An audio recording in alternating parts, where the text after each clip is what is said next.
nasta'inuhu wa nastaghfiruh wa na'udzu billahi min shururi anfusina wa min sayyiati a'malina man yahdihillahu fala mudhillalah wa may yudlilhu fala hadiyalah. Asyhadu an la ilaha illallah wahdahu la syarikalah wa asyhadu anna Muhammadan abduhu wa rasuluh. Allahumma salli wa sallim ala nabiyyina Muhammad wa ala alihi wa sahbihi ajmain. Bapak Ibu sekalian yang dirahmati Allah Subhanahu wa taala, alhamdulillah kita panjatkan pujian dan syukur nikmat kita kehadirat Allah Subhanahu wa taala yang tak putus-putusnya melimpahkan karunia dan nikmat kepada kita. Allah Subhanahu wa taala berfirman, wa in ta'uddu ni'matallahi la tuhsuha.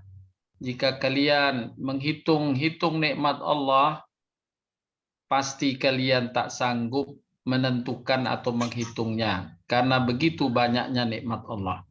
Kita bersyukur atas karunia dan nikmatnya, dan kita berharap semoga Allah tetap memeliharakannya dan selalu menambahkannya di hari-hari mendatang.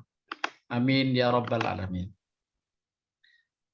Bapak Ibu sekalian, sebagai pembuka untuk kajian pagi hari ini, saya akan tadabbur dengan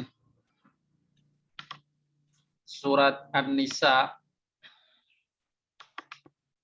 ayat ke-36 hingga 40. Iya. Karena kan dia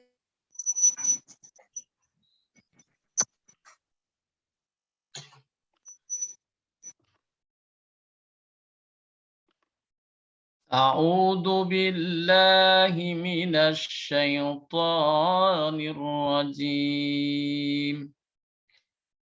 Bismillahirrahmanirrahim.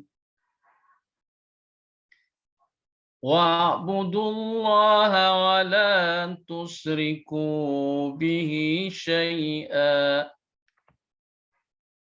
ولا تشركوا به شيئا وبالوالدين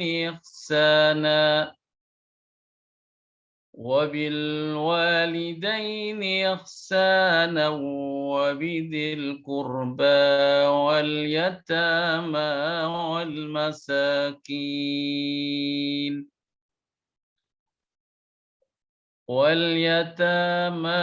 والمساكين والجار ذي القربى والجار الجنب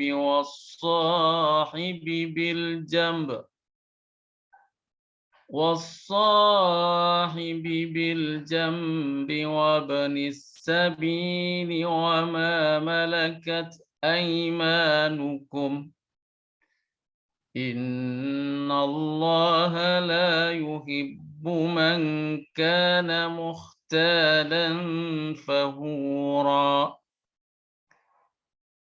الذين يبخلون ويأمرون الناس بالبخل ويكتمون ما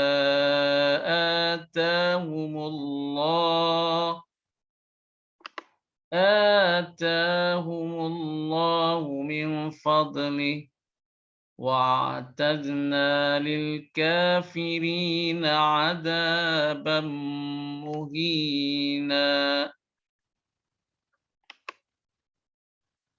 والذين ينفقون أموالهم رئاء الناس ولا يؤمنون بالله ولا باليوم الآخر ومن يكن الشيطان له قرينا فساء قرينا وماذا عليهم لو آمنوا بالله واليوم الآخر وأنفقوا مما رزقهم الله وكان الله بهم عليما إن الله لا يظلم مثقال ذرة وإن تك حسنة يضاعفها ويؤت من لدنه أجرا عظيما. Shadaqallahul Azim. Adapun terjemahannya. Dan sembahlah Allah. Jangan kalian mempersekutukannya dengan sesuatu apapun. Dan berbuat baiklah kepada kedua orang tua. Kepada karib kerabat, anak-anak yatim, orang-orang miskin, tetangga yang dekat, dan tetangga yang jauh, teman-teman sejawat, ibnu sabil, yakni orang-orang di jalanan, dan hamba sahayamu yang kamu miliki. Sungguh Allah tidak menyukai orang yang sombong dan membanggakan diri, yaitu orang yang kikir dan menyuruh orang lain berbuat kikir dan menyembunyikan karunia yang telah Allah berikan kepadanya. Kami telah menyediakan bagi orang-orang yang kafir azab yang menghinakan. Dan juga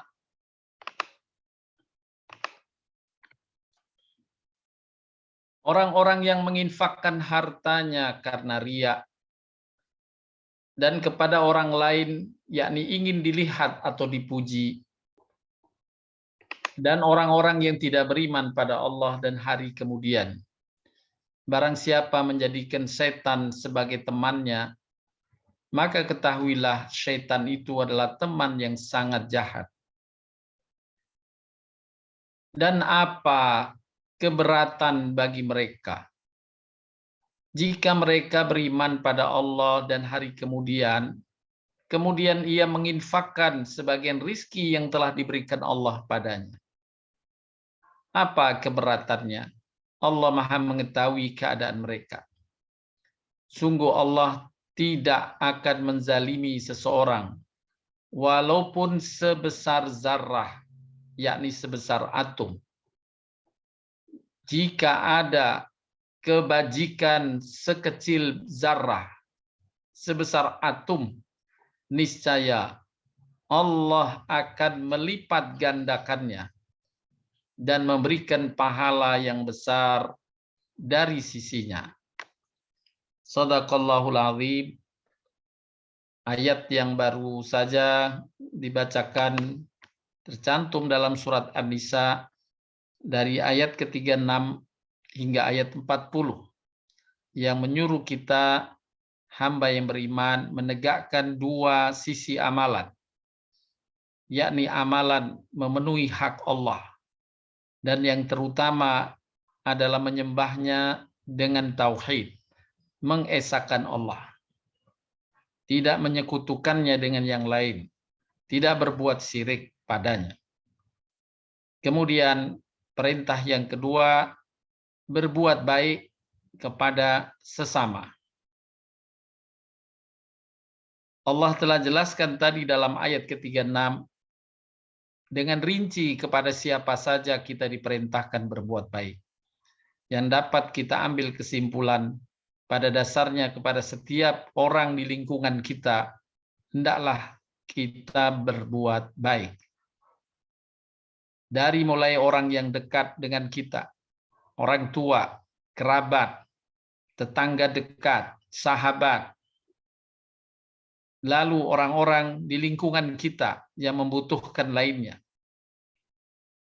Sebagaimana disebutkan anak yatim, fakir miskin, tetangga jauh, orang-orang di jalanan, dan orang-orang yang membantu kita dalam kehidupan kita sehari-hari.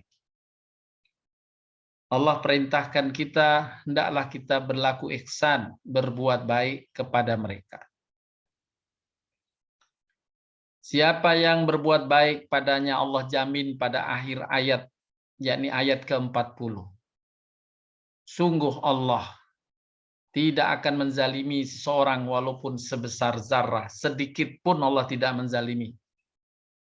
Yang dimaksud dengan Allah tidak menzalimi adalah pasti Allah akan membalas hambanya yang memenuhi perintahnya ini, yakni berbuat kebaikan pada sesama. Pasti Allah balas, walau kebaikan yang dia lakukan sebesar atom, sekecil apapun, Allah akan melipat gandakan ganjarannya di dunia maupun di akhirat.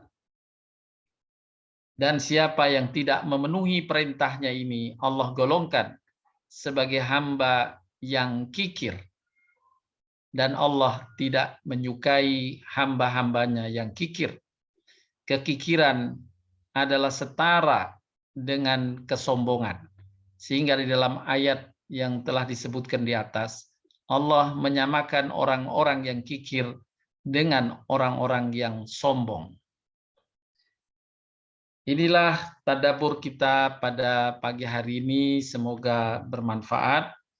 Untuk selanjutnya kita akan mendiskusikan satu tema yang saya siapkan untuk pagi hari ini, bahagia dengan membahagiakan orang-orang di sekitarmu.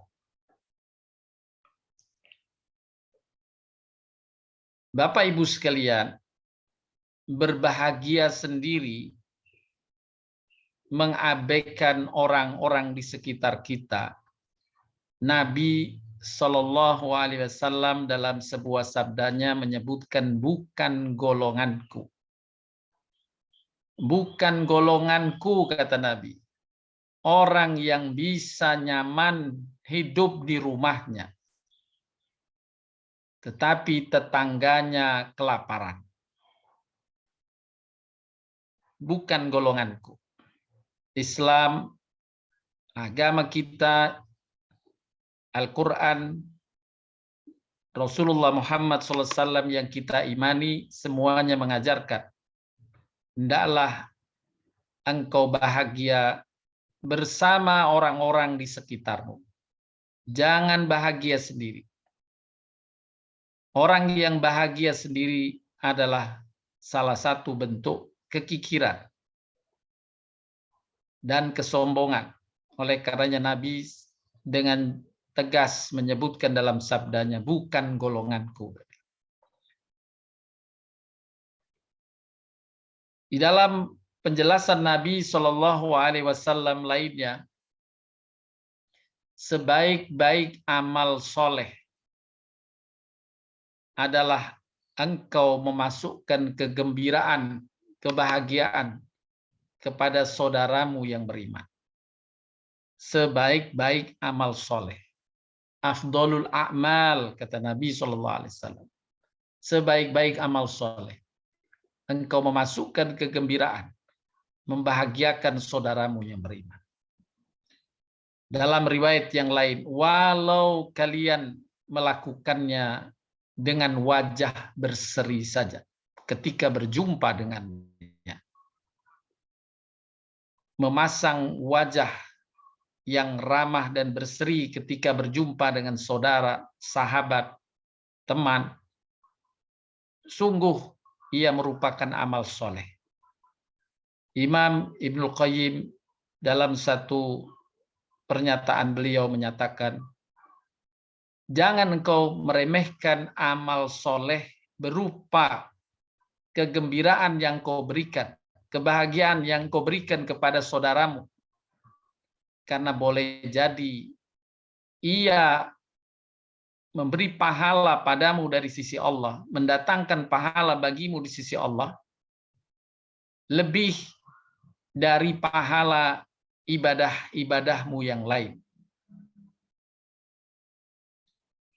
Islam memandang bahwa memberikan kebahagiaan itu adalah satu hal yang penting dari amal seorang hamba.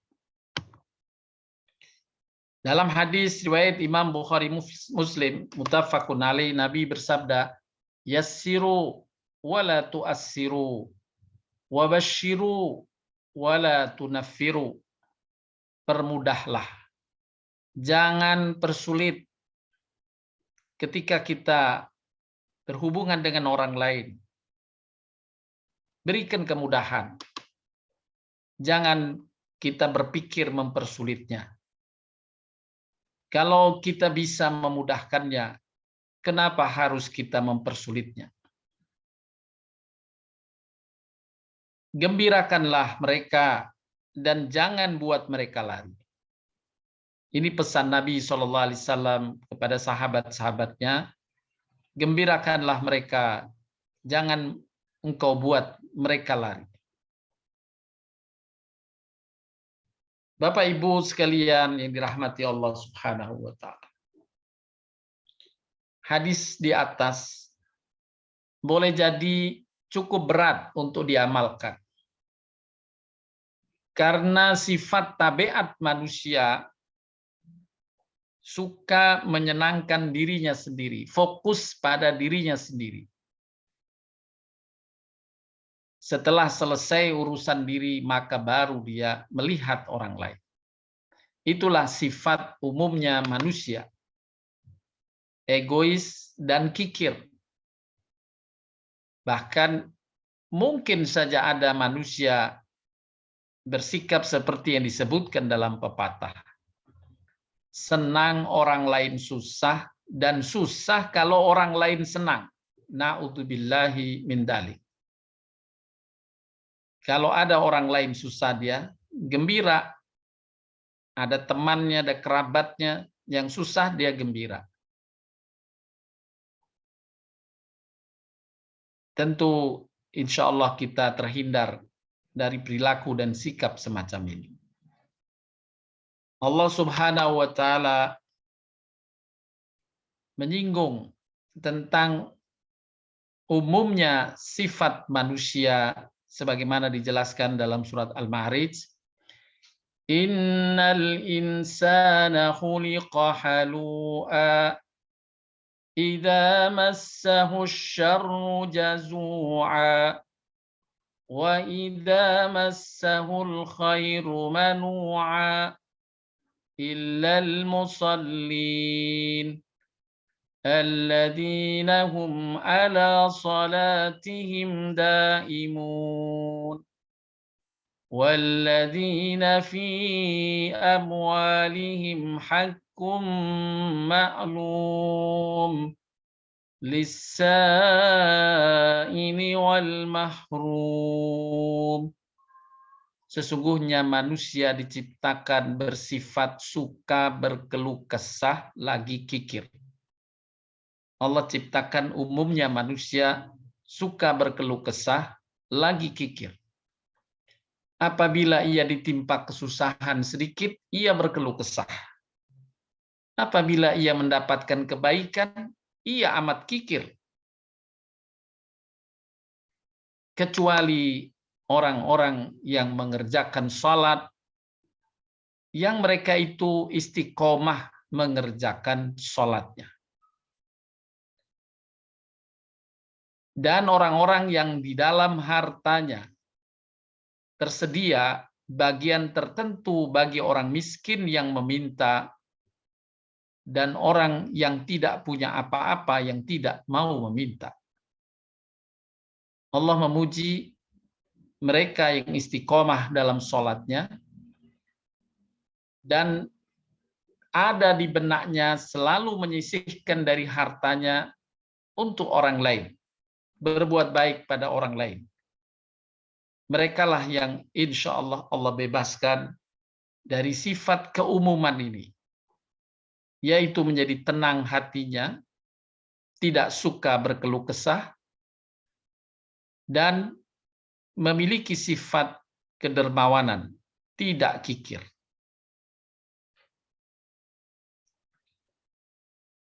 Allah memuji hambanya yang dapat menghadapi ujian terhadap halangan diri tadi. yakni sifat keumuman manusia yang kikir dan suka berkeluh kesah. Allah memuji dengan sifat ihsar. Ada hamba-hambanya yang memiliki sifat wa yu'thiruna ala anfusihim, yaitu orang yang mau mengutamakan orang lain atas diri mereka sendiri sekalipun mereka dalam kesusahan. Yang siap berkorban untuk orang lain walau diri kita sendiri boleh jadi sedang tidak nyaman, tapi kita siap berkorban untuk orang lain. Dan ini adalah bentuk kedermawanan yang pernah kita bahas sebelumnya. Allah Subhanahu wa taala mengakhiri penjelasan ini dengan kalimat, siapa yang dipelihara dari kekikiran dirinya, mereka itulah orang yang beruntung. Inilah gambaran yang diperintahkan Allah dan Rasul-Nya. Mereka tidak hanya mengejar kebahagiaan diri sendiri, tapi kebahagiaan itu dibagi pada orang-orang di sekitarnya. Apa yang mereka lakukan semata-mata karena memenuhi perintah Allah. Allah Subhanahu wa taala berfirman, "Wa sayujannabuhal atqa alladhi yu'ti ma lahu yatazakka wa ma li ahadin indahu min ni'matin tujza illa ibtigha'a wajhi rabbihil a'la wa la sawfa yarda." Dan kelak akan dijauhkan orang yang paling takwa dari neraka, yaitu orang yang menafkahkan hartanya di jalan Allah untuk membersihkannya. Padahal tidak ada seorang pun yang memberikan satu nikmat kepadanya yang harus dibalasnya. Jadi tidak dalam rangka sekedar membalas, tapi benar-benar siap membantu orang lain di sekitarnya untuk sama-sama bahagia, sama-sama gembira. Dia melakukan itu semata-mata karena mencari ridho Tuhannya yang maha tinggi. Inilah Allah puji dalam surat Al-Lail dengan orang yang paling takwa. Orang yang paling takwa, orang yang siap berkorban, membahagiakan orang-orang lain. Dalam ayat lainnya, Allah menjaminkan bahwa orang yang menggembirakan orang lain dalam berbagai wujudnya, Allah jamin pasti Allah akan membahagiakannya. Dalam surat As-Sajdah ayat 16-17, Allah Subhanahu wa taala berfirman, a'udzubillahi minasyaitonir rajim. Tatajafa junubuhum 'anil madaji'i yad'una rabbahum khaufan wa tama'an wa mimma razaqnahum yunfikun. Fala ta'lamu nafsum ma ukhfiya lahum min qurrati a'yunin jazaa'an bima kanu ya'malun. Lambung mereka jauh dari tempat tidurnya, sedang mereka berdoa kepada Tuhannya dengan rasa takut dan harap. Dan mereka menafkahkan sebagian rizki yang kami berikan kepada mereka. Tidak seorang pun mengetahui apa yang disembunyikan untuk mereka, yakni bermacam-macam nikmat yang menyedapkan pandangan mata sebagai balasan terhadap apa yang mereka kerjakan. Allah jamin, Allah akan balas kebaikan mereka terhadap sesama ini. Allah akan jamin kebahagiaan bagi hamba itu dengan berbagai nikmat yang membahagiakan bila hamba itu membahagiakan orang lain. Sebagaimana pernah juga disampaikan sabda Nabi SAW berikut, adalah satu kemestian yang Allah akan berikan kepada hambanya. Kebahagiaan yang diberikan hamba pada orang lain Allah akan balas. Kemudahan Allah akan balas dengan kemudahannya. Pertolongan Allah akan balas dengan pertolongan darinya. Allah Ta'ala menolong seorang hamba selagi hamba tersebut menolong sesamanya. Dalam hadis berikutnya, Barang siapa menolong saudaranya yang membutuhkan, Allah Ta'ala akan menolongnya. Di dalam hadis yang lain, Nabi SAW bersabda, barang siapa yang mempermudah kesulitan orang lain, maka Allah akan mempermudah urusannya di dunia dan di akhirat. Bapak Ibu sekalian, diriwayatkan dari Imam Ibnu Abbas, Nabi SAW pernah bersabda, manusia yang paling dicintai Allah adalah yang paling memberikan manfaat bagi manusia. Adapun amalan yang paling dicintai Allah adalah engkau membuat orang lain bahagia. Engkau membuat saudaramu bahagia. Itulah amalan yang paling dicintai Allah. Di dalam satu riwayat Imam Tirmizi bahkan disebutkan, sungguh amalanmu membahagiakan orang lain, membahagiakan orang mukmin, pahalanya lebih baik bagimu daripada engkau sholat 60 tahun. Amal yang paling dicintai adalah membuat muslim lain bahagia.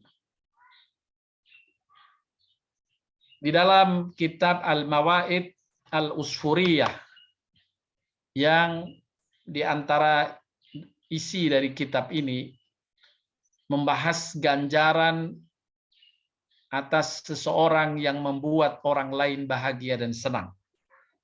Ganjaran yang Allah siapkan bagi mereka yang menyenangkan orang lain. Disebutkan bahwa Nabi SAW bersabda, barang siapa yang memberikan kebahagiaan dan kegembiraan dalam hati saudaranya yang muslim saat di dunia, maka Allah akan menciptakan malaikat yang akan menolak seluruh musibah dari orang itu. Subhanallah. Ketika orang membahagiakan orang lain,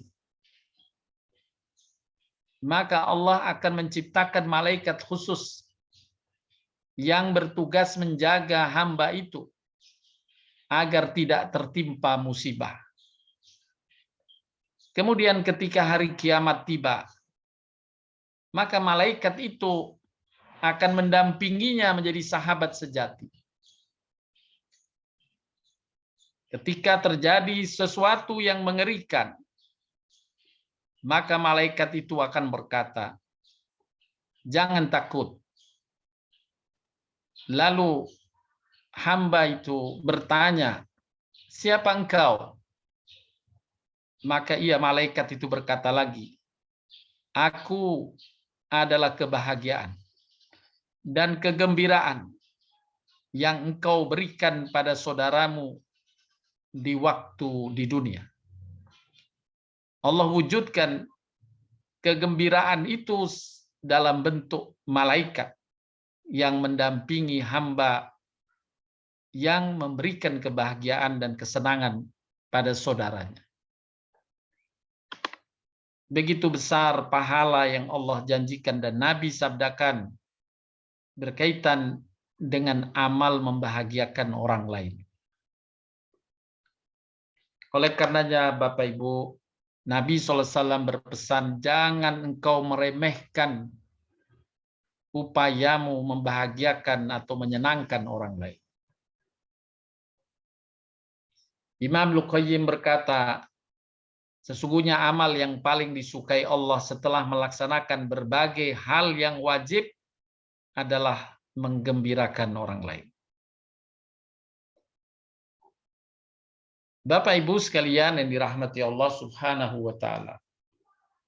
Selanjutnya, apa cara kita menggembirakan, membahagiakan, menyenangkan orang lain?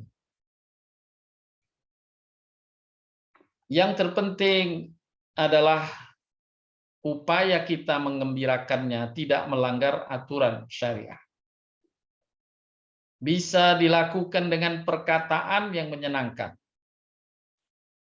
bisa dilakukan dengan sikap rendah hati dan santun. Karena umumnya manusia suka pada kesantunan. Bisa dengan memberi hadiah atau berbagai macam perbuatan baik yang dapat menyenangkan sebagaimana yang kita maklum dan kita ketahui. Disebutkan dalam kitab Atiyatul Haniyah, kitab ini membahas tentang kebaikan-kebaikan yang disebutkan oleh Nabi Shallallahu Alaihi Wasallam. Di antaranya disebutkan, barang siapa yang membahagiakan orang mukmin, barang siapa membahagiakan orang mukmin, Allah Ta'ala menugaskan ke 70.000 malaikat untuk mendoakannya, memintakan ampun baginya, sebab ia telah membuat orang lain gembira. Bapak Ibu sekalian, mari kita bersemangat, berupaya untuk menggembirakan orang-orang di sekitar kita. Baik orang yang kita kenal, orang yang dekat, maupun orang-orang lain yang tidak kita kenal.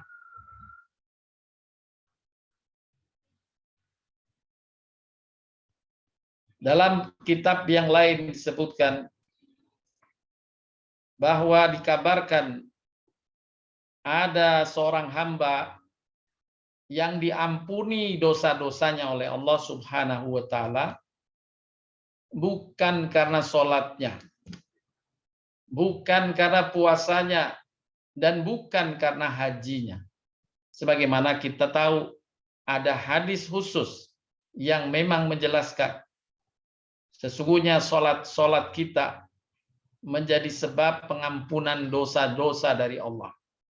Puasa kita, sebagaimana dalam hadis man shoma ramadhana imanan wa ihtisaban ghufira lahu ma taqaddama min dambi. Barang siapa berpuasa di bulan Ramadan, insyaallah kita diberikan oleh Allah panjang umur, diberikan oleh Allah kekuatan dan kesehatan, sehingga mampu menjalani Ramadan yang akan datang, yang sebentar lagi insyaallah kita akan dapati. Dan sesungguhnya puasa di bulan Ramadan di antara wasilah penghapusan, pengampunan dosa-dosa hamba. Apalagi haji. Ibadah umrah saja mengampuni dosa-dosa.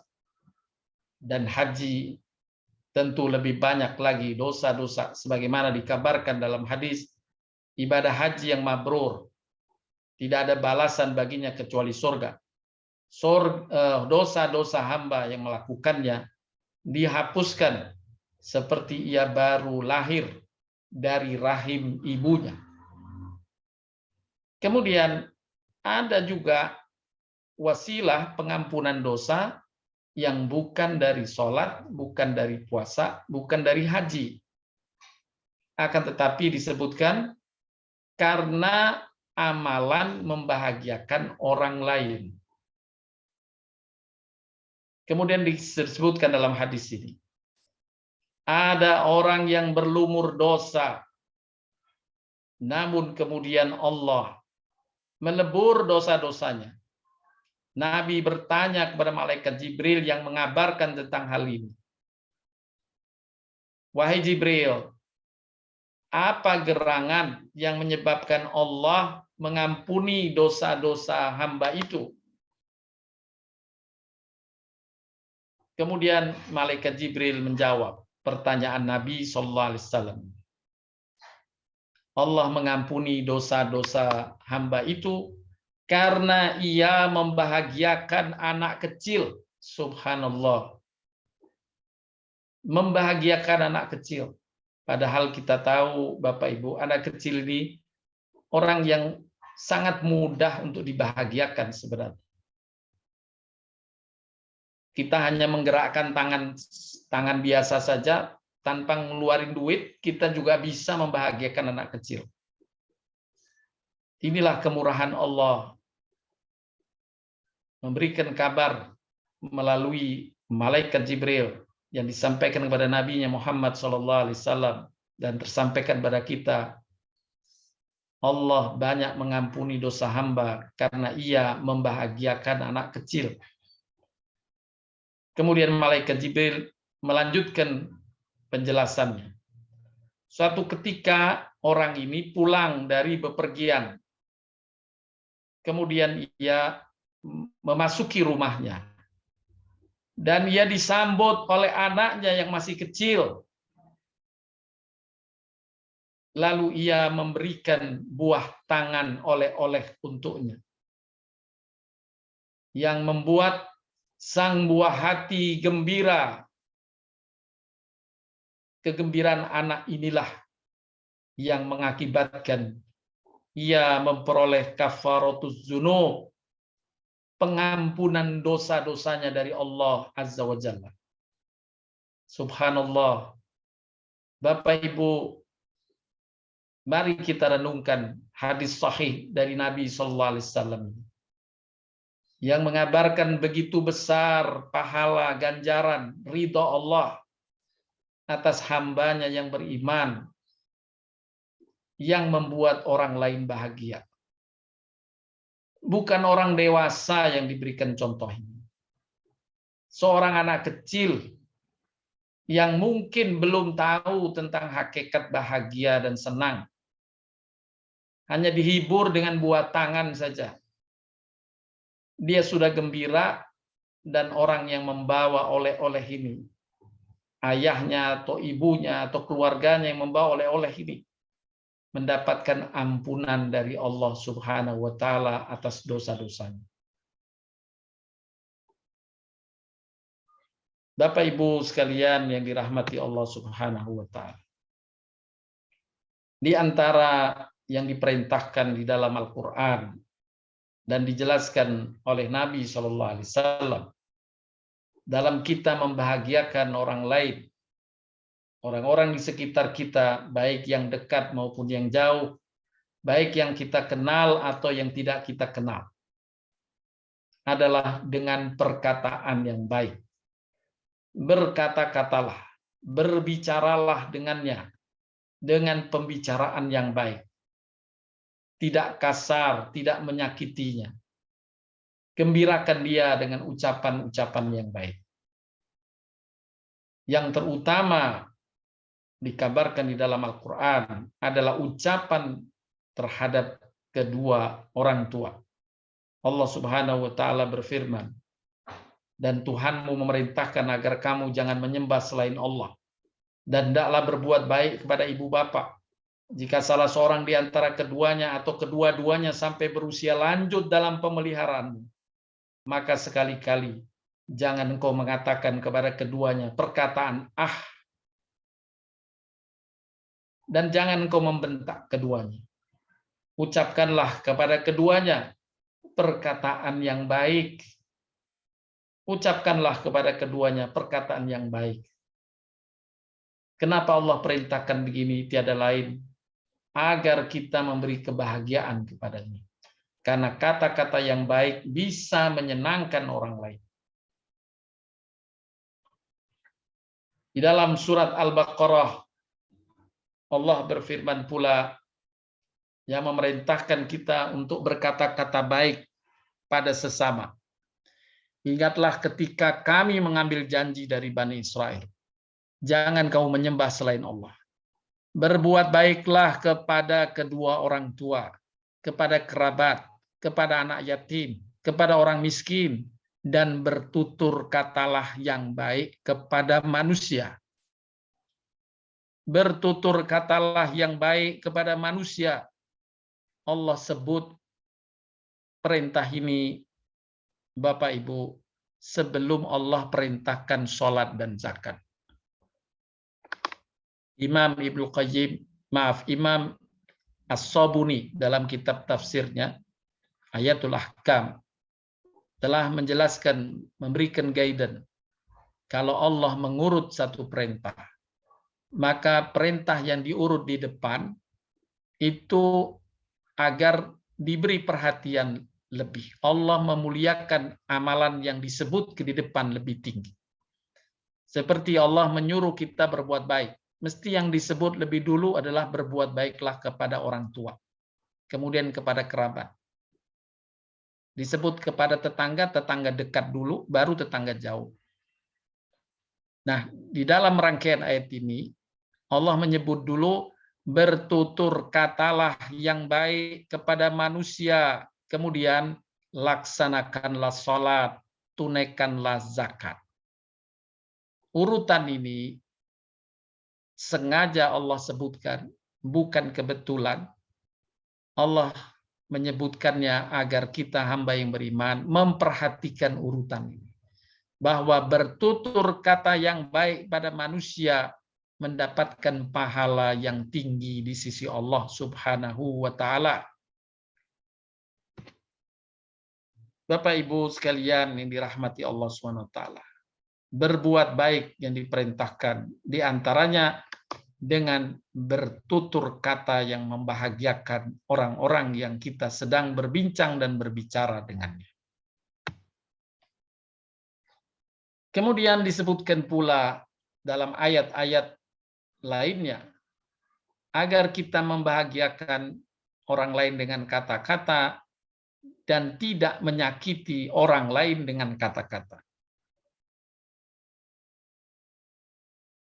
Di dalam berdebat misalnya, atau menyampaikan pendapat, Allah mengajarkan dalam surat An-Nahl, padahal hal ini adalah persoalan penting, persoalan agama. Serulah manusia ke jalan Tuhanmu dengan hikmah dan pengajaran yang baik. Berdebatlah dengan mereka dengan cara yang baik. Ya, menjelaskan dengan baik, kalaupun diperlukan debat, debatlah dengan baik. Allah sebutkan di dalam surat An-Nahl, wajadilhum billatihi ahsan wal mau'izatil hasanah, dengan ucapan-ucapan yang baik dan debat dengan debat yang baik. Di dalam ayat yang lain surat Al-Ankabut ayat 46, jangan kamu berdebat dengan ahli kitab melainkan dengan cara yang baik. Subhanallah. Allah perintahkan ini dan merupakan larangan bagi kita. Jangan kamu berdebat dengan ahli kitab, yakni orang yang tidak seagama denganmu, melainkan dengan cara yang baik. Kecuali dengan orang-orang yang zalim di antara mereka. Kalau mereka menghina, mencerca, dan sebagainya, berbuat zalim, berlebihan, maka bolehlah kita membalasnya. Tapi sejak awal, hendaklah kita bersikap baik kepadanya.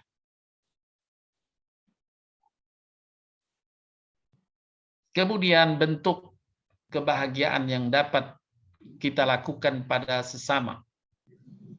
Membahagiakan dengan memberi makan kepada fakir miskin, menyenangkan anak yatim. Bagaimana disebutkan dalam hadis, jika kalian ingin hatimu menjadi lembut, menjadi bahagia dan tenang. Ingin hatimu bahagia, ingin hatimu tenang, berikanlah makanan kepada fakir miskin.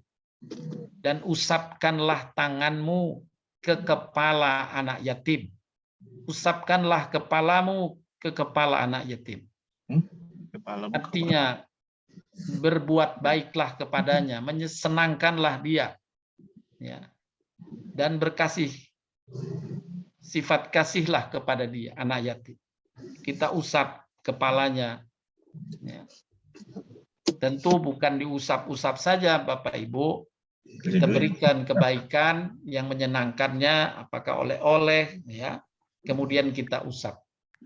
Ia akan merasa dekat dengan orang lain, tidak dikucilkan, tidak disepelekan. Ini adalah satu upaya membahagiakan orang lain yang Allah akan ridho, pasti menjaga kebahagiaan hamba tersebut. Kemudian disebutkan dalam hadis Imam Bukhari, ungkapan istri Nabi Khadijah radhiyallahu an tentang sikap Nabi sallallahu alaihi wasallam. Suatu ketika Nabi dalam keadaan risau menghadapi gangguan, tantangan, dan ketakutan saat itu melihat malaikat Jibril alaihissalam. Kemudian Khadijah menghiburnya dengan ucapan kepada beliau, sekali-kali tidaklah mungkin Allah menelantarkanmu wahai suamiku, yakni Rasulullah SAW. Bergembiralah engkau, Allah tidak akan menghinakanmu. Kenapa? Karena engkau seseorang yang senantiasa jujur dalam berkata-kata. Engkau menyambung silaturahim, menyenangkan keluarga, menyenangkan kerabat. Engkau selalu membantu orang yang membutuhkan bantuan. Engkau memuliakan tamu dan menyenangkan para tamu, dan membantu orang yang terkena musibah. Bapak Ibu, semua amalan yang disebutkan oleh Khadijah istri Nabi ini adalah amalan-amalan yang tujuannya membahagiakan orang lain, menyenangkan orang lain, dari orang yang terdekat, keluarga, anak-anak, kerabat dekat, ya, orang-orang yang butuh, kemudian tamu dari sahabat dan sebagainya, membantu orang yang lain yang terkena musibah. Kemudian juga disampaikan dalam hadis, jangan kita kikir dalam mengucapkan selamat, karena ucapan selamat adalah salah satu wasilah membahagiakan orang lain. Nabi SAW bersabda, la yu'minu ahadukum hatta yuhibba li ahihi ma yuhibbu li nafsihi. Tidak sempurna iman seseorang dari kalian hingga ia menyukai bagi saudaranya apa yang ia sukai bagi dirinya sendiri. Tidak sempurna iman kalau dia tidak menyukai apa yang membahagiakan orang lain. Sehingga dalam hadis yang lainnya dikisahkan tentang seorang sahabat yang dalam satu riwayat disebut bernama Ukasah. Ketika Nabi SAW selama beberapa hari menyebut di hadapan orang lain, yakni sahabat-sahabatnya yang lain, bahwa Ukasah ini menjadi ahli surga. Maka salah seorang sahabat, Abdullah bin Amr bin As, dia meneliti apa yang menjadi sebab Nabi menyebut Ukasah ini sebagai ahli surga sampai berulang. Padahal ia melihat, menyaksikan Ukasah sebagai sahabatnya dalam kehidupan sehari-hari biasa-biasa saja. Dari sisi sholat, puasa, biasa saja seperti halnya sahabat-sahabat yang lainnya. Tapi kenapa Nabi mengkhususkan memuji Ukasah sebagai ahli surga ini? Maka setelah beberapa waktu Abdullah bin Amr ini meneliti amalan Ukasah, dia tidak menemukan yang aneh-aneh. Kemudian dia langsung bertanya kepada Ukasah, sesungguhnya Nabi memujimu sebagai ahli surga. Kami semua merasa heran, padahal kami tidak melihat satu amalan yang berbeda darimu dari kami. Kemudian disebutkan oleh Ukasah sendiri menceritakan kepada Abdullah, Nabi pernah memujiku bahwa aku tidak pernah berbuat curang kepada seorang pun, dan tidak pernah iri atau hasad kepada seseorang atas karunia yang telah diberikan Allah kepadanya, serta aku dipuji oleh Nabi suka mengucapkan selamat atas kenikmatan yang diterima orang lain. Suka mengucapkan selamat atas kenikmatan yang diterima orang lain. Ini adalah satu kebaikan.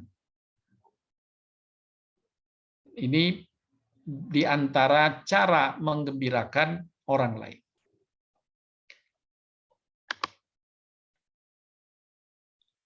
Kemudian bentuk menggembirakan orang lain adalah mengunjungi kerabat atau mengunjungi kawan.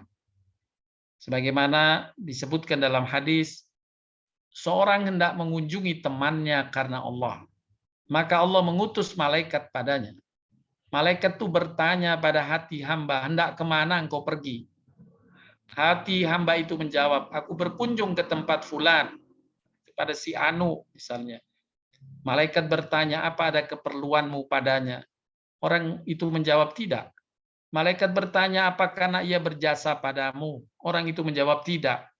Malaikat bertanya, karena apa engkau pergi ke rumahnya? Orang itu menjawab, aku bersahabat karena Allah. Malaikat itu berkata, sesungguhnya Allah telah mengutus aku padamu, bahwa Allah mencintaimu karena kecintaanmu padanya, dan Allah telah mengharuskan surga untukmu. Inilah upaya membahagiakan, menggembirakan orang lain, kawan dekat, kerabat, ya, dengan mengunjungi mereka.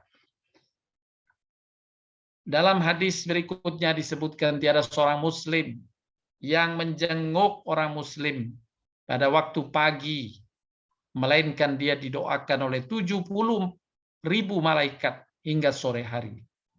Dan dia menjenguk pada sore hari, ia didoakan 70.000 malaikat hingga pagi hari. Dan akan mendapatkan jaminan buah-buahan yang siap dipetik dalam surga. Ini juga bagian dari yang diperintahkan oleh Nabi SAW dalam membuat kegembiraan orang lain. Juga yang berikutnya, wujud kegembiraan yang dapat kita berikan pada sesama adalah dengan keramahan dan wajah berseri. Nabi SAW bersabda, jangan sekali-kali engkau menghina sedikit pun dari hal yang ma'ruf, dari hal yang baik, sekalipun engkau menemui saudaramu dengan wajah yang berseri. Ketika berjumpa dengan sahabat, teman, atau orang-orang lain, kita memasang wajah yang ramah dan berseri. Ini adalah bentuk kegembiraan yang dapat kita berikan pada orang lain. Bapak Ibu sekalian, sungguh bahagia mereka yang aktivitas hidupnya sehari-hari dapat membahagiakan orang-orang di sekitarnya. Nabi pernah memuji sahabatnya Abu Bakar Siddiq radhiyallahu anhu. Ketika satu hari saat berkumpul dengan sahabat-sahabat lainnya, Nabi bertanya, siapa hari ini yang berpuasa? Saat itu Abu Bakar Siddiq menjawab, saya ya Rasulullah. Nabi melanjutkan pertanyaannya, siapa di antara kalian yang mengikuti pemakaman hari ini, yakni yang mengantarkan jenazah hari ini? Abu Bakar menjawab, saya ya Rasulullah. Rasulullah melanjutkan lagi, siapa di antara kamu yang memberi makan orang miskin hari ini? Abu Bakar berkata, aku ya Rasulullah. Rasulullah bertanya lagi, siapa di antara kamu yang menjenguk orang sakit hari ini? Abu Bakar menjawab, aku ya Rasulullah. Kemudian Nabi SAW menutup dengan ucapan, jika terkumpul seluruh amalan pada seseorang seperti ini, niscaya dia akan masuk surga.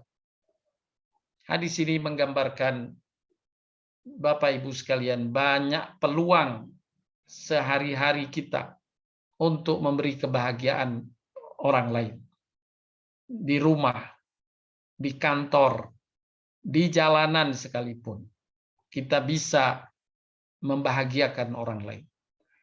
Ketika kita di kereta api saja, kita sudah dapat duduk di kereta api komuter misalnya. Kemudian ada seorang ibu dengan anaknya atau bapak-bapak yang sudah usia lanjut, sedang berdiri tidak mendapat bagian tempat duduk. Kemudian kita mempersilahkan dia duduk. Bu, Pak, silakan duduk, Pak. Ini adalah bentuk kegembiraan yang kita berikan pada orang lain. Saat orang antri, apakah antri di ATM, antri di bank, atau antri di mana saja, kita melihat kanan kiri kita. Ada seorang yang sudah sepuh, pakai tongkat dan sebagainya. Atau ada orang yang mungkin lebih muda, tapi dia sedang khawatir atau terburu-buru. Terlihat dari wajahnya terburu-buru. Ada yang dia risaukan. Sedangkan kita sedang santai saja. Maka adalah satu kebaikan kalau kita mendahulukannya. Bapak mau buru-buru? Iya, silakan Pak. Bapak duluan, saya di belakang Bapak. Ini adalah sesuatu yang membahagiakan. Dari hadis ini Nabi memberikan pengingatan bagi kita. Sesungguhnya banyak peluang dalam kehidupan sehari-hari kita bisa membahagiakan orang lain. Dan siapa yang membahagiakan orang lain, Allah Azza wa Jalla pasti membahagiakannya.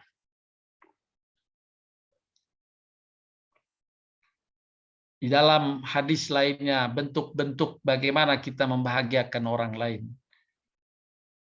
Bertindak secara adil di antara dua orang. Membantu orang dengan hewan tunggangannya. Mengangkatkan barang dagangannya. Berkata-kata baik, menyingkirkan gangguan dari jalan. Ini semua bentuk-bentuk yang dapat mendatangkan kesenangan orang yang kita bantu.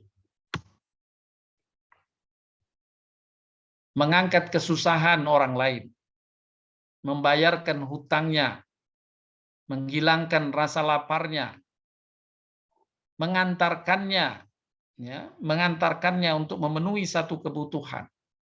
Mungkin ada kawan, ada teman, dia butuh diantar. Maka kita relakan waktu kita menemaninya. Ini adalah bentuk membahagiakan orang lain. Dan Nabi SAW memberi penghargaan, memberikan penjelasan tentang besarnya pahala. Sungguh, aku berjalan bersama saudaraku yang muslim untuk sebuah keperluan. Jadi menemani saja. Lebih aku cintai daripada beriktikaf di Masjid Nabawi selama sebulan penuh. Menemani saja temannya yang punya keperluan mendapatkan pahala lebih besar daripada iktikaf di Masjid Madinah sebulan penuh. Inilah amal membahagiakan, menyenangkan orang lain, meringankan orang lain. Diberikan oleh Allah ganjaran yang besar. Allah Subhanahu wa taala berfirman dalam surat Az-Zumar, katakanlah Muhammad, wahai hamba-hambaku yang beriman, bertakwalah kepada Tuhanmu. Bagi orang yang berbuat baik di dunia akan memperoleh kebaikannya. Bumi Allah itu luas, hanya orang yang bersabar yang disempurnakan pahalanya tanpa batas. Allah memerintahkan kepada Nabi menyampaikan kepada umatnya agar berbuat baik pada sesama di dunia. Allah jamin pasti Allah akan limpahkan kebaikan padanya. Bapak Ibu sekalian yang dirahmati Allah Subhanahu wa taala. Kembali kepada hadis yang disampaikan di atas. Sungguh perbuatan yang paling dicintai Allah adalah memberi kegembiraan kepada seorang mukmin atau menghilangkan salah satu kesusahannya. Oleh karenanya hendaklah kita berbahagia dengan cara membahagiakan orang lain. Mudah-mudahan apa yang disampaikan pada kajian pagi hari ini bermanfaat untuk diri saya dan untuk Bapak Ibu semuanya sebagai pengingat agar kita dalam aktivitas sehari-hari, apalagi kita insya Allah sebentar lagi akan memasuki bulan Ramadan, kita perkaya waktu-waktu kita dengan meraih pahala, dengan menggembirakan orang-orang di sekitar kita. Sebagaimana disebutkan tadi dalam sebuah hadis sahih, sungguh membahagiakan anak kecil saja sudah meraih ganjaran yang besar berupa pengampunan dosa dari Allah Subhanahu wa taala. Apalagi membahagiakan orang dewasa yang memang membutuhkan atau memang dia sedang susah. Inilah Bapak Ibu yang dapat disampaikan. Sekali lagi mohon maaf. Selanjutnya dipersilahkan bila ada yang ingin didiskusikan lebih lanjut. Terima kasih Pak Ustadz. Ada nih Pak Ustadz dari Pak Silakan. Rudi. Silakan Pak Rudi. Silakan Pak Rudi. Terima kasih Bu Lili. Assalamualaikum warahmatullahi wabarakatuh. Waalaikumsalam warahmatullahi wabarakatuh. Mohon maaf, ada dengungan balik nggak suaranya? Enggak ya? Enggak. Pak, silakan. Alhamdulillah. Pak Ustadz, mengenai tema kali ini kan juga berkaitan dengan kelakuan sebab akibat gitu ya. Melakukan ini dan sebagainya, Ya. akibatnya dia mendapatkan kebahagiaan di dunia dan di akhirat. Benar nggak itu pernyataan saya? Iya, betul. Ya. Tapi Nah, sekarang itu amalnya lebih ditekankan membahagiakan orang. Iya, artinya dengan membahagiakan orang, maka dengan surat yang disebutkan dalam Al-Quran maupun hadis-hadis, bahwa ada jaminan juga dari Allah bahwa itu akan membahagiakan dirinya dan akhiratnya dia akan mendapatkan surga dan sebagainya. Itu kan kurang lebih sebab akibatnya atau peristiwa-peristiwa yang akan dijanjikan oleh Allah gitu kan Pak Ustaz ya. Iya, betul. Oke. Nah, berkaitan dengan kejadian di masyarakat dan sebagainya gitu. Saya hanya ingin memastikan kita kan sebagai manusia bergaul tidak selalu dapat tanggapan, tidak selalu hati dalam posisi yang selalu positif dengan walaupun kita belajar agama lillahi ta'ala semuanya dan sebagainya. Sehingga kadang tertentu respon atau dampak dari keinginan kita berbuat kebaikan kepada si A dan si B dan si C itu akan berbeda-beda gitu loh. Tapi di sini juga banyak tadi peristiwa yang Pak Ustadz sampaikan dalam ayat dan hadis bahwa untuk satu kegiatan aja sudah ada dampak surganya. Peristiwa Abu Bakar dengan dalam satu hari banyak melakukan ini sudah ada jaminan. Jadi yang saya mau yakinkan pada diri saya, memang kita pasti akan diuji bahwa tidak selalu kita berdampak enak kita untuk melakukan sesuatu kebaikan, tapi di sisi lain, maksudnya orang-orang sekitar kita kan kalau melihat derajat kan ada juga derajatnya dibuatkan semacam skema orang tua, kerabat dekat, tetangga dan sebagainya. Nah itu kan seolah-olah kita harus mengutamakan dengan derajat-derajat yang lebih utama tadi. Padahal di sisi lain, kalau melihat rangkaian ceritakan tadi bahwa bisa jadi dengan kebaikan kepada tidak melihat dari yang susunan tadi itu sudah juga berdampak gitu Pak Ustadz. Itu saya mau yakinkan apakah ya benar karena saya ngerasakan seperti itu gitu. Baik ya. Yang pertama tadi saya sudah membenarkan apa yang diungkapkan oleh Pak Rudi, tapi penjelasan yang saya ingin sampaikan yang pertama bahwa Allah menjelaskan perintah ini, Nabi SAW memberi tekanan pada perintah membahagiakan orang ini, bagian orang lain ini, adalah untuk menyadarkan hamba yang beriman bahwa amalan yang diperintahkan Allah bukan sekedar hablum minallah saja, seperti halnya sholat, puasa, tidak. Ya. Jadi bergaul dengan sesama dengan kebaikan itu juga di dalam ajaran Islam memberikan nilai tambah pahala yang sangat besar. Bahkan dalam kajian-kajian kita sebelumnya pernah saya sampaikan agar kita berhati-hati dengan konsentrasi amal baik mengabaikan hal-hal yang bisa menghilangkan pahalanya. Ya, seperti dalam surah Al-Baqarah yang pernah kita bahas, bersedekah adalah amal kebaikan, tapi diiringi menyakiti si penerima. Allah batalkan itu pahalanya, lebih banyak dosanya. menyakiti si penerima itu kan 2 amalan. 1 bersedekah, yang kedua perbuatan menyakiti si penerima. Allah batalkan artinya Allah hapus itu pahalanya, justru yang dia dapat dosa, bukan impas. Bukan berarti dia tidak melakukan apa-apa hari itu, padahal dia sudah sedekah. Tapi dia berdosa. Artinya apa? Menyakiti perasaan si penerima, dosanya misalnya 1000 poin, bersedekah itu pahalanya 900 poin. Jadi dia masih ada selisih dosa 100 poin. Nah, itu kaitan yang membatalkannya adalah urusan menyusahkan orang lain, menyakiti orang lain.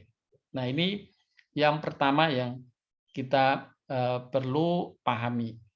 Yang kedua, saya ingin menggarisbawahi bahwa seruan-seruan tadi bukan menjadikan atau memastikan bahwa tuntunan Allah dan Rasul-Nya itu pada hamba yang beriman itu harus sempurna, tidak ya. Seperti yang dalam kehidupan sehari-hari, jangankan kita Nabi SAW, istri Nabi Aisyah, ya, istri Nabi Aisyah, kemudian sahabat-sahabat utama semisal Abu Bakar, Umar bin Khattab, itu sering kali atau bisa terjadi ya ketika dia galau atau melakukan kebaikan itu galau, ya, cemas karena hati mereka terganggu dengan sikap orang yang akan ia lakukan kebaikan padanya. Ya, semisal Abu Bakar. Abu Bakar Siddiq itu menyantuni kerabatnya. Tapi kemudian setelah mendengar kerabatnya itu ternyata memfitnah keluarga Abu Bakar, ya manusiawi Abu Bakar jengkel. Abu Bakar jengkel. Dan kejengkelan Abu Bakar yang menyebabkan kemudian Abu Bakar tidak lagi membantu keluarganya itu. Sampai bersumpah, demi Allah saya nggak akan bantu lagi dia. Itu kaliber Abu Bakar Siddiq. Allah tidak menyalahkannya, karena itu manusiawi, wajar saja. Tapi untuk kasus Abu Bakar itu, Allah memberikan bonus bila Abu Bakar sanggup melewatinya.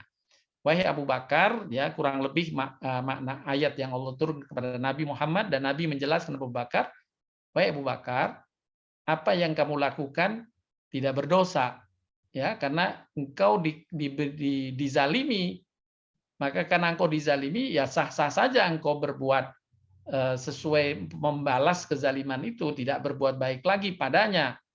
Tetapi wahai Abu Bakar, kalau kamu bersabar, Allah kasih bonus padamu.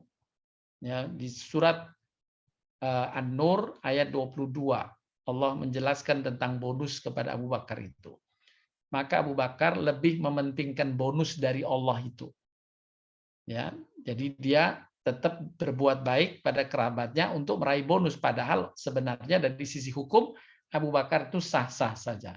Jadi kalau tadi Pak Rudi memang menghadapi orang beda-beda, kadang kepada orang tertentu kita bisa lapang berbuat baiknya, membahagiakannya, pada orang lain kita rada jengkel, membuatkan, itu adalah sifat manusiawi, bukan Allah tidak la yukallifullahu nafsan illa wusaha, ya.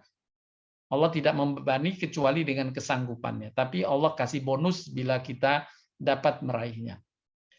Nah itu mungkin bisa guidance ini memberi gambaran Pak Rudi untuk apa yang tadi ditanyakan. Terima kasih Pak Ustadz. Itu udah cukup buat saya untuk pertanyaan pertama. Nah, ya, berkaitan dengan bahwa kita memang sebagai manusia ada kekurangan. Di sisi lain, kalau tadi penjelasan Pak Ustadz, untuk suatu tindakan saja kita kadang-kadang dijamin di situ peristiwa di mana akan dimasukkan ke surga dan sebagainya. Tapi dalam kenyataannya nantinya untuk perhitungan kita kan pastinya akan dinilai besar dosa dan pahalanya Pak Ustadz ya.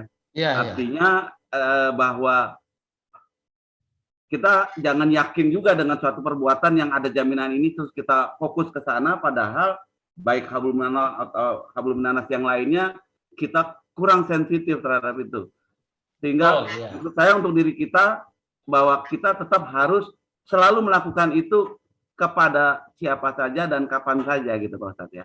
Agar kita hutang-hutang dosa dan pahala itu akan lebih berat banyak pahalanya untuk kita. Itu apakah benar untuk melakukan hal itu supaya kita nggak yakin bahwa kita merasa udah selamat dunia akhirat gitu Pak. Ya. Jadi dijelaskan dalam tafsir Imam As-Sobuni ya, bahwa apabila ada perintah yang diakhiri dengan kabar gembira berupa balasan surga, maka perintah itu menjelaskan tentang besarnya pahala, bukan kepastian masuk surganya. Jadi kalau ada sesungguhnya Allah memberi kabar gembira baginya surga bagi yang melakukan ini.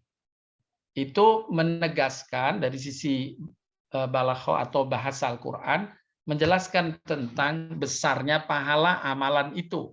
Bukan berarti orang yang melakukannya pasti masuk surga. Seperti juga kata Imam As-Sobuni, kalau ada larangan yang diakhiri dengan kalimat sesungguhnya Allah masukkan mereka ke neraka, bukan otomatis orang yang melakukan larangan itu masuk neraka, belum tentu. Ya, tapi hanya mengabarkan dosa besar. Ya, dosa besar bagi orang yang melakukannya. Sehingga untuk menjelaskan dosa besar ini Allah mencantumkan ancaman dengan kabar neraka bagi yang melakukannya. Ya, jadi cukup jelas Pak Ustadz. Terima kasih. Baik. Ya. Tambah Pak. Terima kasih Pak Rudi. Ada lagi dari Bu Mia, Pak Ustadz. Silakan Bu Mia. Terima kasih Mbak Lili. Assalamualaikum warahmatullahi wabarakatuh Pak Ustadz. Waalaikumsalam warahmatullahi wabarakatuh. Semoga Pak Ustadz selalu dalam limpahan berkah dan rahmat Allah Subhanahu wa taala. Itu juga kita semua. Amin. Izin bertanya Pak Ustadz, sehubungan dengan amalan mengantar jenazah. Mohon dijelaskan untuk hukumnya bagi wanita Pak Ustadz, karena saya mendengar ada hadis yang melarang wanita mengantarkan jenazah. Mohon petunjuk Pak Ustadz, terima kasih. Baik. Ya, berkaitan dengan mengantar jenazah bagi wanita, ya. Di sini memang betul ada hadis, tapi dikaitkan dengan ilah, ya, dengan ilah. Ilah itu sebab, ya, ada sebabnya di situ. Sebab yang pertama adalah ikhtilat, ya, sebabnya adalah akan bercampur baur dengan laki-laki di satu lokasi yang boleh jadi tidak nyaman. Nah, itu sebabnya ikhtilat. Yang kedua, ilahnya atau sebabnya adalah bahwa boleh jadi wanita itu lebih sensitif, ya. Sedangkan Nabi menganjurkan kalau ada orang yang meninggal, maka cukup baginya tangisan, tidak perlu teriak, histeris dan sebagainya. Nah, ada kecenderungan ibu-ibu atau wanita ketika di pemakaman boleh jadi menjadi histeris, itu menjadi ilah. Kenapa Nabi mencegahnya, ya, tidak membolehkannya situ. Nah, sebagian ulama berpendapat ya kalau dua ikhtilat, dua ilah ini, dua sebab ini bisa dijaga, ya, bisa dijaga karena ini juga kerabat dekat, misalnya orang tua, saudara, anak dan sebagainya. Maka hendaklah dia kalau mengantarkannya untuk menjaga jarak dengan kerumunan yang lain. Kemudian dia menjaga diri untuk tidak histeris, ya, karena ketika jenazah dimasukkan di dalam kubur gitu, ya, kalau dia melihat mungkin sensitif mengingat kejadian tertentu, kemudian dia sampai nangis, teriak, itu nggak boleh. Karena kata Nabi, histerisnya orang menghadapi orang lain yang meninggal atau keluarga yang meninggal, sungguh dia telah menyakiti jenazah itu. Jadi kalau ada orang yang sampai nangis histeris, kata Nabi mengabarkan Kan ini persoalan gaib, tapi Nabi yang mengetahui informasi gaib dari Allah SWT mengabarkan bahwa kalau kamu histeris, yang kau sakiti adalah jenazah itu. Engkau telah memukul-mukul dan seolah-olah engkau memukul dan menyayat daging jenazah itu. Makanya Nabi sangat wanti-wanti, jangan engkau histeris ketika menghadapi jenazah keluargamu atau kerabatmu. Begitu Bu Mia. Ya, baik Pak Ustadz. Jadi nanti kembali lagi kepada individu itu masing-masing ya Pak Ustadz ya. Bagaimana kondisi pada saat itu? Ya, artinya yang tadi kan ada terkait dengan hal-hal yang dekat ya, kerabat dekat. Tapi kalau yang umum ya itu memang tidak dianjurkan oleh Nabi SAW mengantarkannya. Oh ya. Nah, ini beda nggak Pak Ustadz dengan ziarah kubur? Beda. Jadi hukumnya dengan ziarah kubur wanita, Pak Ustadz? Dalam konteks ilahnya sama. Ya. Dalam konteks ilahnya sama. Tapi artinya tidak ada larangan khusus wanita untuk tidak ziarah kubur, tidak. Oh iya. Baik Pak Ustadz, paham. Jazakumullah khairan katsiran. Terima kasih Mbak Lili dan semuanya. Assalamualaikum warahmatullahi wabarakatuh. Assalamualaikum warahmatullahi wabarakatuh. Pak Ustadz, ada pertanyaan di chat dari Bu Suharti Kirjan. Bu Suharti, Assalamualaikum Pak Ustadz. Apabila Bu Suharti mau langsung aja Bu. Oke, terima kasih Mbak Lili. Assalamualaikum Pak Ustadz. Waalaikumsalam Bu Suharti, silahkan Bu. Izinkan saya bertanya Pak Ustadz. Iya Bu. Apabila A mempunyai hutang kepada B, kemudian C membayarkan utangnya si A. Di sini pertanyaannya, apakah B harus memberitahukan si A bahwa utangnya sudah lunas, sudah dibayarkan oleh C? Kemudian, apakah C juga perlu memberitahukan si A bahwa utangmu sudah tak lunasi? Tapi si C sendiri tidak menginginkan dia membayarkan utangnya, mereka tahu begitu Pak Ustadz. Bagaimana harus si B itu apakah harus memberitahukan kepada si A? Baik. Jadi boleh saya pahamkan dulu ya, karena ada ABC ini tadi. Jadi si A punya hutang Bu ya kepada si B. Kemudian C terlibat ingin membantu membayarkan hutangnya. Nah, apakah dia bayarkan langsung kepada si B ya yang berhutang, bayar hutang kepada si B tanpa memberitahu A? Betul. Atau dia membayarkan dengan memberitahu A bahwa hutangmu sudah saya bayar, gitu ya Bu ya? Sebaiknya bagaimana? Ya, yang peringkat pertama adalah kita membantu si A yang berhutang itu membayarkannya tanpa diketahui si B. Begitu, ini peringkat pertama, Bu. Jadi kita langsung datang ke A, kamu punya utang berapa? 1 juta. Ini saya bayarkan utangmu kepada si B. Ya, udah. Nah, udah dia diam aja, tapi tidak menyebutkan harus melapor ke B kepada si B, saya sudah membayar tadi ya, gitu, nggak usah. Nah, tapi boleh kalau hanya sekedar untuk mencek gitu ya, bahwa benar-benar upaya kita membayarkan hutang itu tersampaikan untuk menyelesaikan hutang, ya. Karena ada kekhawatiran misalnya saya sudah ke A tadi, udah ngasih 1 juta untuk dibayarkan hutangnya yang ke B.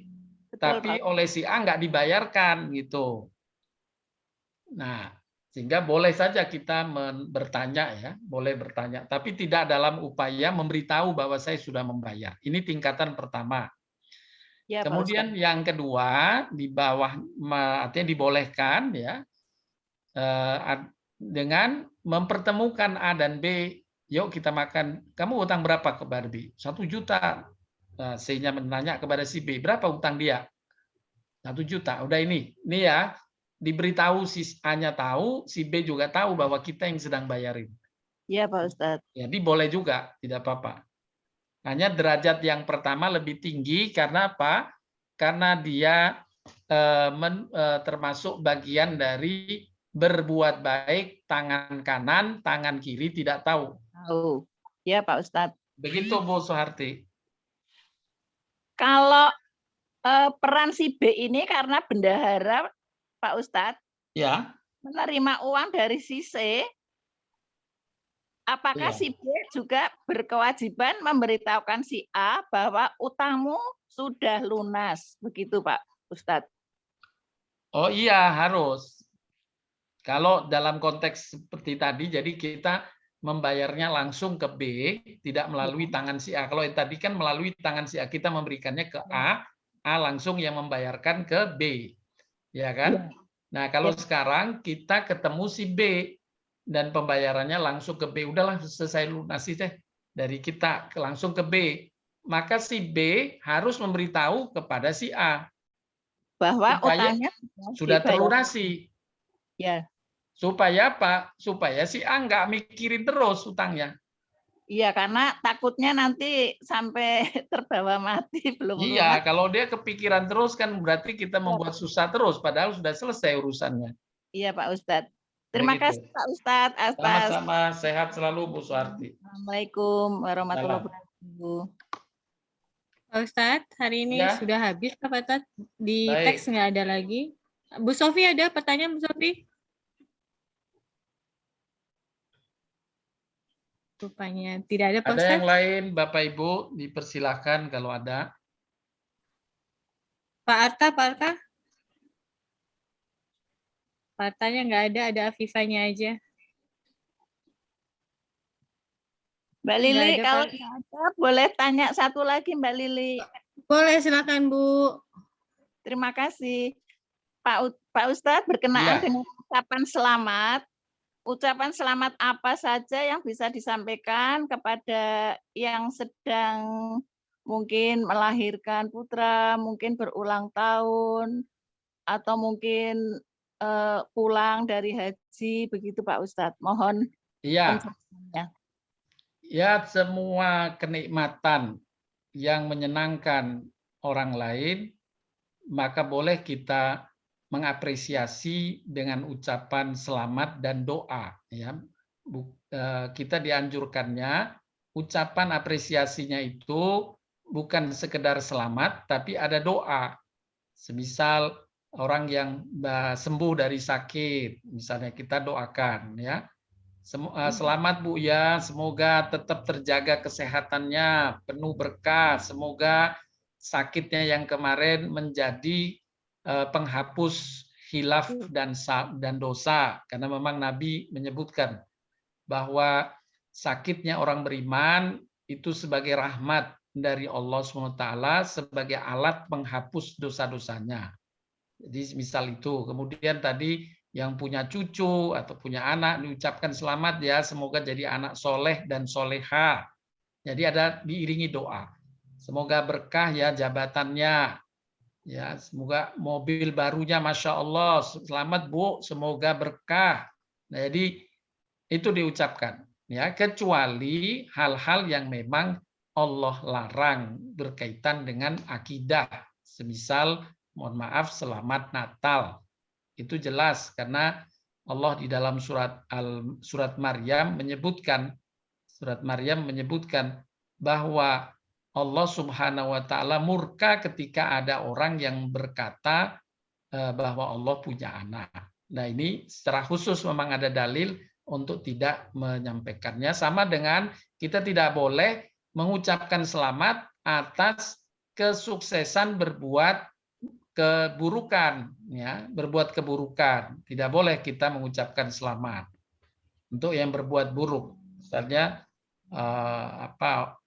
seorang misalnya korupsi gitu, kemudian dia sukses atas korupsinya gitu, nggak ketangkap KPK, kemudian kita selamat ya lolos dari KPK, ya nggak boleh. Ya, Begitu Pak Bu Sarti. Yang buruk pokoknya nggak boleh, tapi kebaikan, kenikmatan yang sah dan halal dianjurkan kita mengucapkan apresiasi selamat. Baik Pak Ustadz, terima kasih. Baik Bapak Ibu sekalian, Bu Lili, kalau tidak ada pertanyaan lain, insya Allah kita cukupkan. Semoga kita semuanya mendapatkan semangat.